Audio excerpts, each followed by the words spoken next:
वसई विरार के लिए आई एक नई सुबह। आचोले में बनने वाला सुपर स्पेशलिटी हॉस्पिटल अब सपना नहीं हकीकत बनने जा रहा है। वसई विरार के लाखों नागरिकों के लिए बड़ा और इंतजार किया हुआ दिन आ गया है। सालों से अटका हुआ आचोले क्षेत्र अब सुपर स्पेशलिटी हॉस्पिटल प्रोजेक्ट अब रफ्तार पकड़ने को तैयार है। महाराष्ट्र सरकार ने 23 सितंबर 2025 को एक ऐतिहासिक फैसला लेते हुए इस हॉस्पिटल के लिए जरूरी और आधिकारिक रूप से वसई विरार नगर निगम को अलॉट कर दिया। इस फैसले के साथ ही इस बड़े आरोग्य प्रोजेक्ट के रास्ते में आने वाली सारी रुकावटें दूर हो गई है। दरअसल ये जमीन पहले डिस्ट्रिक्ट कोर्ट और रेसिडेंशियल प्रोजेक्ट के लिए रिजर्व थी, लेकिन बढ़ती आबादी के साथ बढ़ते हेल्थ इंफ्रास्ट्रक्चर की जरूरत को देखते हुए ये स्थानीय जनता के लगातार दबाव के बाद इस जमीन का रिजर्वेशन बदल दिया गया है। अब ये जमीन सिर्फ और सिर्फ मल्टी स्पेशलिटी हॉस्पिटल के लिए उपयोग की जाएगी।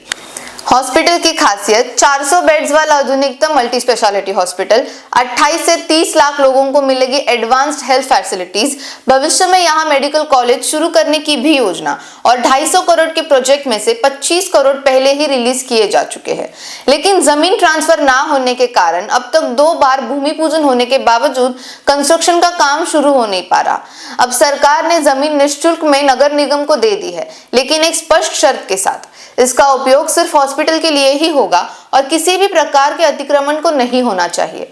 वसई विरार में अब तक कोई बड़ा सरकारी अस्पताल नहीं था, जिसकी वजह से नागरिकों को गंभीर बीमारियों के इलाज के लिए मुंबई या मीरा रोड तक जाना पड़ता था। यह हॉस्पिटल इस बड़े समस्या का अंतिम समाधान बन सकता है। इस प्रोजेक्ट के चलने से न केवल नागरिकों को उनके घर के पास ही उच्च स्तर का हेल्थ सर्विस मिलेगा, बल्कि ये पूरे क्षेत्र का एक मॉडर्न हेल्थ केयर हब के रूप में भी उभर के सामने आएगा। आने वाले नगर निगम चुनावों से कुछ ही दिन पहले लिया गया ये फैसला न सिर्फ लोगों के लिए एक बड़ी राहत है, बल्कि ये वसई विरार के विकास की दिशा में एक गेम चेंजर साबित होगा।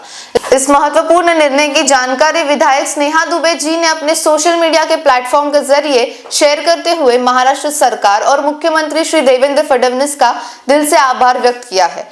उन्होंने कहा है कि ये फैसला वसई विरार के लोगों के लिए एक बड़ी जीत है और महाराष्ट्र सरकार ने जनता के हित में जो कदम उठाए हैं उसके लिए हम सब उनके आभारी हैं।